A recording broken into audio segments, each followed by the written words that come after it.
السلام عليكم، مرحبا بكم. اليوم ان شاء الله غادي نشوفوا وصفه جديده عباره عن حلوى مفنده بالزنجلان. هاد الحلوى الصراحه كانت كتعجبنا وحنا صغارين، وطبعا حتى حنا كبارين. كنتمنى تعجبكم وتنال الرضا ديالكم، ونخليكم على المقادير وفرجه ممتعه. في المقادير غادي تحتاجوا 200 غرام السكر كلاصي، سكر بودره، 2 البيضات، قبصه ملح، 5 المغارف كبارين بالزيت، شويه د نكهه النوغا اولا الكراميل، هذه على حسب اختياري ماشي ضروري.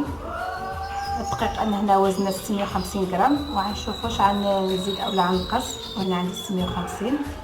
250 غرام الزبده تكون بحراره المطبخ تكون لينه. الخميره عندنا معلقه صغيره. نبداو على بركه الله. بسم الله. اول حاجه غنملي الزبده كما قلت حراره المطبخ،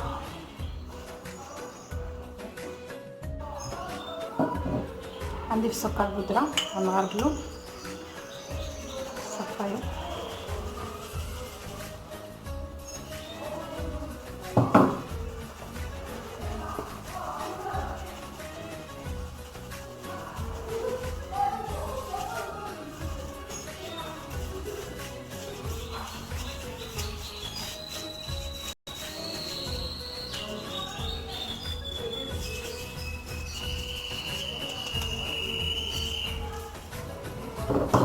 بسم الله.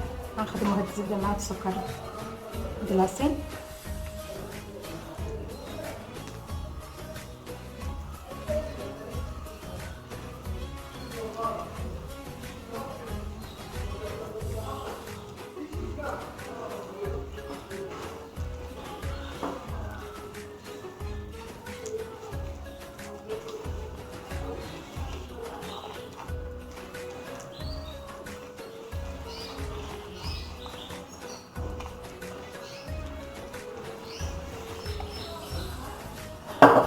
غنضيف قبصه ملح،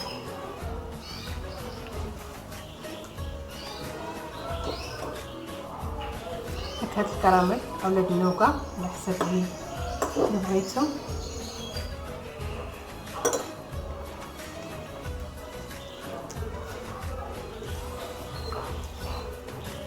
النوغا والكراميل على حسب اختيار ديالكم ماشي ضروري. غنضيف هاد جوج البيضات،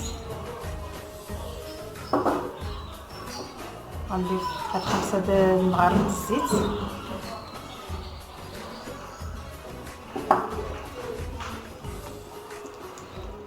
نخلطوا المكونات مع بعضهم.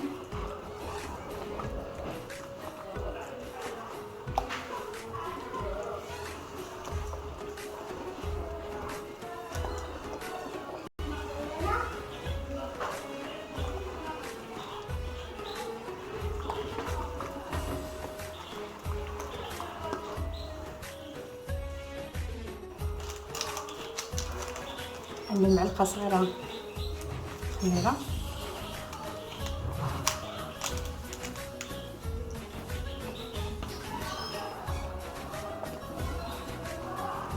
غنبدا نضيف الدقيق.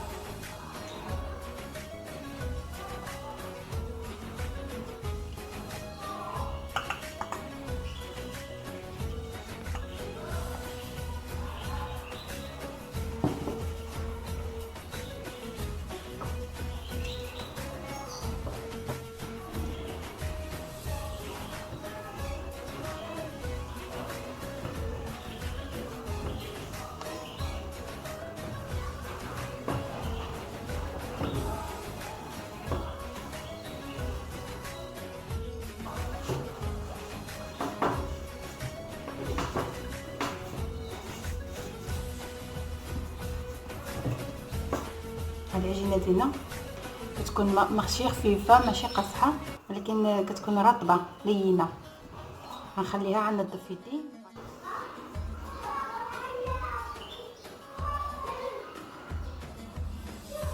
كنعدلو حريبلات الحجم اللي بغيناهم كبارين اولا صغارين، نتوما كتحكموا فيهم. دابا كنعمل هاد الحريبلات بهاد الطريقه هادو. وبالنسبه للعجينه ما قلت لكمش شحال دات لي دقيق، انا وزنت 650 غرام، ولكن زدت 50 غرام اذا تخلي فيها 700 غرام. ودائما الدقيق عندكم ميزانكم على حسب. كاين بعض الاحيان كيكون البيض كبير يقدر يديك الدقيق زايد، على حسب دائما. او كاين الدقيق اللي كيشرب، كاين الدقيق ما كيشربش. دائما الدقيق تما تحكموا فيه، ماشي دائما نفس الميزان اللي كنعطيو كيكون. الريحه ديال واحد النوبه طالعه من هاد الحلوه غزاله.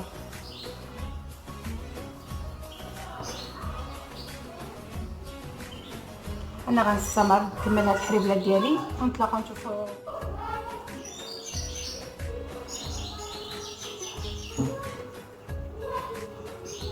ساليت العصير اللي عندي على الحريبلات. هذا السميه كنحتاج بيض البيضه، كنحتاج الزنجل اللي نفنلو فيه. دابا الحلوى غنعملوها في بياض البيض ونهزوها نفندوها في الزنجلال. والزنجلال ما يكونش محمر، لان اذا حمرناه وعاد غيدخل في الفران غيتحمر مع الحلوى غادي يعطينا نكهه الحريق. لهذا يكون الزنجلال عادي، يعني هو اصلا غيتحمر ملي تحمر الحلوى. صافي انا نستمر بهذه الطريقه حتى نساليها وندخلوها الفران.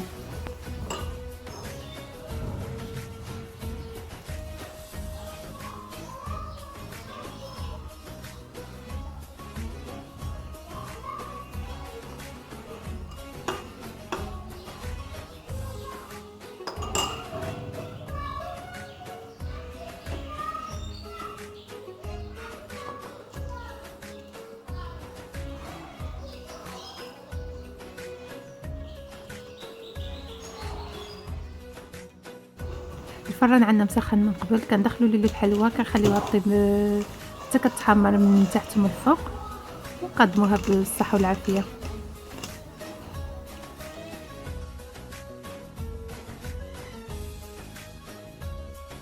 الحلوه ديالنا من بعد ما خرجت من الفرن كتكون بهذا الشكل هذا، هي محمره.